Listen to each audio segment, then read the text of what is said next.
Yeah, that's actually one of my favorite subjects in that, 15, 20 years ago, we divided up our demographics by race, creed, color, sex, where you lived, how much money you made. But what's happened with the advent of the internet is you don't know what somebody's race, creed, color, sex is. They could use a fake name. You don't know what's going on the internet. So what's actually being the determining value on the internet, the demographic determining value, is intellect and interests. And so the web is dividing up the world by intellect, and intellectuals and intelligent people are going to certain sites, getting their news, and they're reaching some rather damning conclusions all at the same time. And this has never happened in human history. And so this allusion to Gutenberg destroying the Catholic Church, creating the Reformation just by putting some dye pieces on a wine press and then creating the printing press. This is what he's talking about. He's saying that the internet is, and Marshall McLuhan, if he was still alive, would agree with this, is going to decimate the society. It's going to rip it to shreds. And Marshall McLuhan's book, The Gutenberg Galaxy, is a must-read to really understand how much our media, and particularly the printed word, impacted us up until the mid-'60s when the electronic and now the digital technology has taken over. I mean, it's invisible to us. It is, and now we have a better 10 years ago. There were things that you could only discuss, in the shadows of dark alleys and things, and now it's like all over the internet. And so these things are all coming to light, and it's incredibly fascinating what's going on with the internet, and it has the power to literally blow the whole thing up. And I think that's actually what's going on here. Well, they say that information is power, but I think understanding is even better. Yeah. We can have lots and lots of information at our fingertips now, but we're lacking a certain very essential key ingredient in doing something with it, understanding. But I think what, sort of one thing in everything that's sort of just been talked about right there is that we can empower ourselves by accessing the so-called hermetic or esoteric or secret wisdom.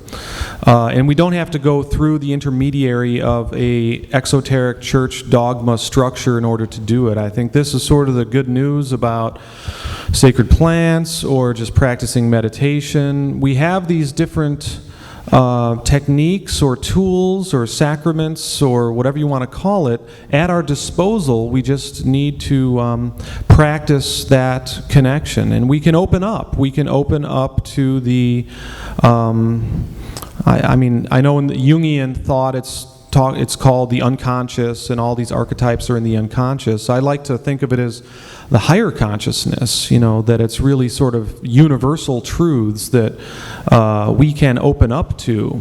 And again, it just goes back to what I was saying earlier about when we shift our consciousness to be aware of this higher integrating space, to have this expanded consciousness, this perspective which sees our relationship to the whole picture. When we have this kind of consciousness in operation, that is the act that will then give rise to a different order of things, an order of things that is oriented, as the Iroquois said, or the Native Americans, the Algonquins said, that being oriented towards making decisions based upon how it's going to affect 7 generations down the road.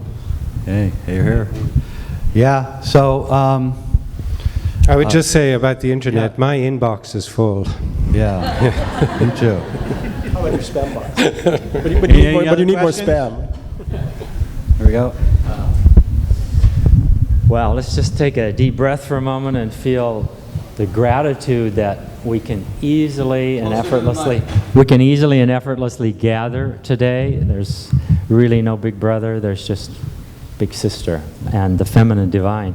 Thanks for that entry about the practice. The notion of having a neurosphere that is ours, absolutely ours at every moment, and that there's a malleable energy that is a sphere that is ours at every moment, leads me to the quest that I'd like to throw out for pondering is, well, at this point, in this moment, what would be a very useful practice for me as a divine human to which seed would I choose at this moment to place in that neurosphere, to place in that malleable democracy, if you will? And I'll share mine, and then I'll open it up for whomever. But the one that I would share at this moment that's true for me is a divine practice of forgiveness. And the power that it seems to have is that regardless of age, creed, race, indigenous, whether I'm intellectual or not, and completely devoid of a religious underpinnings, but it seems to have an absolutely energetic ping. The notion of forgiving George Bush, for example, I mean, would be a repugnancy for many. But to the extent I could arrive at that place, or that I can arrive at the forgiveness in family matters, or I'm in business and I watch it in courts of law even, that if I can practice a forgiveness within myself, I'm not actually going out and doing much of anything. I might sit in a field mentally and have that forgiveness. And the toughest part of all is when I arrive at going out and forgiving you and you and you, and I come back to the toughest part, which is I forgive myself. Because I was complicit in the Iraqi war. I was complicit in this entire financial scheme. I am complicit in the male-female conflict. I am complicit in this. The forgiveness of myself seems to bring forth a vibration of powerness that I'm there. Forgiveness means to give as before, to give as before I was complicit or in that activity, and open that up. Which seed today will be of power to take me forward? You've created a kind of irascible... My reaction is a little bit irascible, in a way. Like, I kind of feel like it's pretty cheap, you know? You can, like, spend all your time forgiving yourself and everybody else. It's kind of like cheap goods, you know? It's like, why don't you grow a bunch of food so when everybody's displaced by all the climate change that's going to happen, they have a place to come and, you know, eat something.